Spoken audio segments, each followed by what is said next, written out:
نبی اکرم صلی اللہ علیہ وسلم حسن و جمال کا ایک بے مثال شاہکار تھے۔ آپ صلی اللہ علیہ وسلم کے اس بے مثال حسن کامل کا عکس آپ صلی اللہ علیہ وسلم کے جسد اقدس کے ہر حصے میں نمایاں تھا۔ بالخصوص آپ صلی اللہ علیہ وسلم کے چہرے مبارک میں اس حسن کامل کا اظہار بدرجہ اتم و اکمل ہوتا تھا۔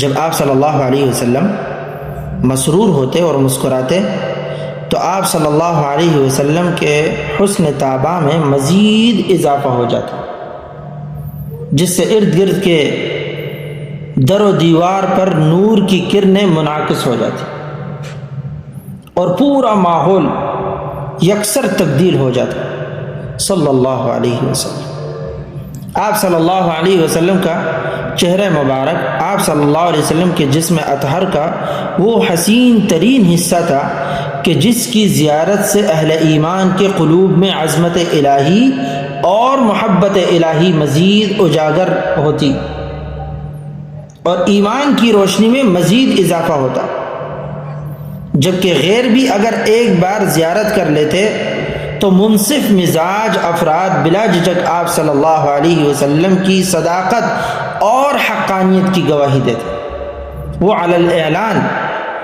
آقا دو جہاں صلی اللہ علیہ وسلم کی رسالت کا اقرار کر کے ہمیشہ کے لیے قافلہ حق میں شامل ہو جایا کرتے تھے۔ مصنف ابن ابی شیبہ میں یہ روایت موجود ہے۔ حضرت عبداللہ بن سلام رضی اللہ عنہ جو پہلے یہودی عالم تھے،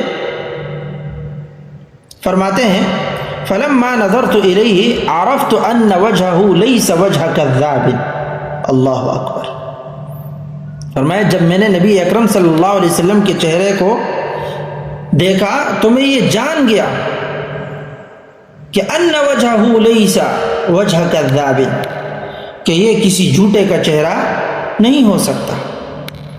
جیسے کہ سراقہ بن مالک جو نبی اکرم صلی اللہ علیہ وسلم کو ہجرت کے دوران پکڑنے کے لیے آئے تھے، جب قریب پہنچے تو آقا صلی اللہ علیہ وسلم کے چہرے انور کو دیکھ کر حق کا اعتراف کر لیا اور دل ہی دل میں اسلام کی سچائی کو مان لیا اور بعد میں اسلام لے آئے صلی اللہ علیہ وسلم۔